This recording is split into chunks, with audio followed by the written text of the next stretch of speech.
যিহেতু আগন্তুক অম্বুবাচী মেলা আহি আছে, আহাৰ হাতৰ কথা আহি আছে, গতিকে শাস্ত্ৰৰ মতে বা শাস্ত্ৰ অনুসৰি এই কথাষাৰনো কিমান দূৰ সত্য বা আমি কেনেধৰণে তাক পালিব লাগে, এই কথাষাৰ জনাবৰ কাৰণে আমাক অনুৰোধ জনাইছিলে। আমি এই কথাখিনি একেবাৰে নুই কৰি দিব পৰাও নাযায়।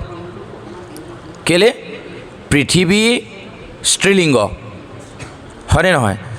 স্ত্ৰীলিংগ। আৰু পৃথিৱীক যেতিয়া বসুমতীক যেতিয়া পাতালৰ পৰা উদ্ধাৰ কৰি আনিছিলে, কোনে আনিছিলে? বৰাহ ৰূপেৰে ভগৱন্তই নিজে উদ্ধাৰ কৰি আনিছিলে, নহয় জানো? গতিকে বৰাহ ৰূপেৰে যেতিয়া ভগৱন্তই দন্তৰ আগত পৃথিৱীক উদ্ধাৰ কৰি আনিছিল পাতালৰ পৰা, তেতিয়া কিন্তু বসুমতী ৰজস্বলা আছিল বুলি শাস্ত্ৰই আমাক কৈছে, হয়নে নহয়? তেনেহ'লে বসুমতী ৰজস্বলা হোৱাটো হয়, মানে বসুমতীত চোৱা লাগে, তাৰমানে এই কথাটো বুজাইছে। এতিয়া ডাঙৰ তত্ত্ব হ'ল, এতিয়া আমি সেই চোৱা মানিম নে নামানিম, এইটো লৈ আমাৰ সমাজৰ বিভিন্ন ধৰণৰ মানুহৰ মাজত বিভিন্ন ধৰণৰ কথা আমি দেখিবলৈ পাওঁ। সেইকাৰণে এই কথাবোৰ বিতৰ্কলৈ নিনি পোনপটীয়াকৈ আমি এটা সিদ্ধান্তলৈ গুচি আহিব লাগে যে যদিহে আমি কেৱল মাত্ৰ বিষ্ণুক উপাসনা কৰোঁ, তেতিয়াহ'লে পৃথিৱীৰ কোনো চোৱাই আমাক একো কৰিব নোৱাৰে। ভগৱন্তৰ গাত চোৱা লাগিব পাৰে জানো? হয়নে? ভগৱন্তৰ যদি কিবা কাৰণত ভগৱন্তৰ চোৱা লাগিল, ধৰি ল'লোঁ অম্বুবাচী আহিল, আহাৰৰ হাত লাগিলে, আমি 7 দিন 3 দিন নামক গৃহলৈ নাহোঁ। 3 দিনৰ কাৰণে এই যিটো চোৱাটোৱে ভগৱন্তক নামক গৃহৰ পৰা আঁতৰাই পঠিয়াই দিলে, তাৰমানে এনেকুৱা হ'ল। এতিয়া 3 দিনৰ বা 7 দিনৰ পাছত আকৌ কিহে আহি ভগৱন্তক ইয়ালৈ মাতি আনিব বা চোৱাটো কিহেৰে খেদিব? আমাক কি কৈছে চাওক, কলি নামৰ এটা মলিন যুগ, মল যুগ কোৱা নাই জানো? কলি যুগ অতি মলিন বুলি কৈছে, অতিকে মলিন, হয়নে নহয়? লেতেৰা যুগ। কলি নামৰ এটা মলিন যুগ আহিছে বুলি ভাবি এই 28 সহস্ৰ ঋষিয়ে কি কৰোঁ কি নকৰোঁকৈ সহস্ৰ বছৰমান যজ্ঞ কৰিছিল। যজ্ঞ কৰি বিভিন্ন ধৰণৰ পৰামৰ্শ দিয়াৰ পাছত শেষ সিদ্ধান্তত উপনীত হ'ল যে কেৱল হৰিনামৰ বাহিৰে কলিৰ মল আঁতৰাব পৰা শক্তি কাৰোৱে নাই। সেইটো ভাগৱতত আমাক সিদ্ধান্ত দিলে। তেতিয়াহ'লে কলি নিচিনা এটা যুগৰ চোৱা বা মল যদি হৰিনামে খেদিব পাৰে, তেতিয়াহ'লে জেঠ মাহ এটা মাহে ভগৱন্তক কেনেকৈ খেদি পঠিয়ায়? এতিয়া এটা কথাটো হৈ গ'ল, এই যিটো অম্বুবাচী মেলাৰ কথা আমাক কৈছে যে বহু লোকে এনেকৈ চৰ্চালৈও আনে। আমি কৰজোৰে নিবেদন কৰিছোঁ, যিহেতু কথাখিনি সামাজিক মাধ্যমত প্ৰচাৰ হৈ গুচি যাব, তাত গৈ পিনি আকৌ আমাক সমালোচনা কৰা মানুহৰ সংখ্যা বহুত বেছি আছে, বহুত বিতৰ্কলৈ লৈ যায়। আমি কৰজোৰে প্ৰাৰ্থনা জনাইছোঁ যাতে এই কথাখিনি বিতৰ্কলৈ নিনিয়ে। আমি বিতৰ্ক কৰিবও খোজা নাই, আমি কাকো মানাও কৰিব বিচৰা নাই।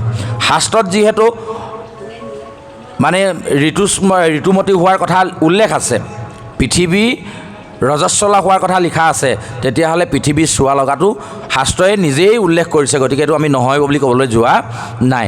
এতিয়া কথা হ'ল কোনে মানে কোনে নেমানে তাক লৈ। এতিয়া ডাঙৰ কথাটো হৈ গ'ল কি, বহুতে কয় আমাৰ অসমতহে কেৱল সেই পৰম্পৰাটো আছে, বাহিৰত নাই। জগন্নাথ মন্দিৰ খোলা থাকে আৰু এনেকুৱা ধৰণৰ কি কয় এইটো বদৰিকাশ্ৰম, এনেকুৱাবিলাক আশ্ৰমবিলাক খোলা থাকে, কিন্তু আমাৰ নামগৃহভাগে বন্ধ হৈ থাকে। কিয়? একেই নহয় নেকি? যদি জগন্নাথ মন্দিৰত কোন আছে? ভগৱন্তই আছে। যদি সেই একেজন ভগৱন্ত আমাৰ নামগৃহতো আছে, আমাৰ নামগৃহ কিয় বন্ধ থাকে? এনেধৰণে কিছুমানে উপস্থাপন কৰে। আটাইতকৈ ডাঙৰ কথাটো আমি এনেকুৱা ভাবোঁ, আমি কিছুমান মানুহে যিসকল জ্যেষ্ঠ ব্যক্তিয়ে আলোচনা কৰিছে, তেওঁলোকে তাৰ পৰা কিবা এটা উত্তৰ উলিয়াইছে, কিন্তু আমি একো বুজি নোপোৱাখিনিয়ে এনেকুৱাকৈ আমি সেই কথাটোত লাগি আছোঁ, যিখিনিয়ে শাস্ত্ৰই কোৱা একেবাৰে সৰু সৰু কথাকেইটাকে মানিব পৰা নাই, অথচ এই চোৱা মনা নমনাটোক লৈ বিতৰ্কত সোমাবলৈ যাওঁ।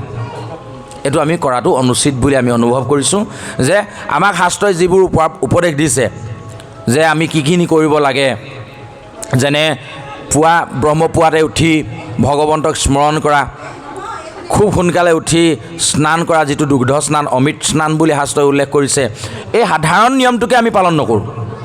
সাধাৰণভাৱে খুব সোনকালে উঠি ব্ৰহ্মপুৱাতে গা ধুবলৈকে আমি টান পাওঁ, আৰু সেই নিয়মটোকে আমি সদায় মানি চলিব নোৱাৰোঁ, অথচ আমি আকৌ আহাৰ হাতৰ চোৱাৰ সম্পৰ্কত মন্তব্য প্ৰকাশ কৰিবলৈ যাওঁ। এইটো আমাৰ উচিত হৈছে জানো? গতিকে ইমান দূৰলৈ নগৈ য'ত কেৱল মাত্ৰ ভগৱন্ত বিষ্ণুক উপাসনা কৰা হয়, আমি ভবাত তাত একো চোৱাই থাকিব নোৱাৰে, কোনো তাত ভেদভাৱ থাকিব নোৱাৰে। সেইকাৰণে ভগৱন্তৰ গুণনাম কীৰ্তনত কোনো নিয়ম নীতি বিধি বিধান একো নালাগে বুলি শাস্ত্ৰই আমাক কৈছে। গতিকে এইখিনি ননাকেও আমি ভগৱন্তক উপাসনা কৰিব পাৰোঁ।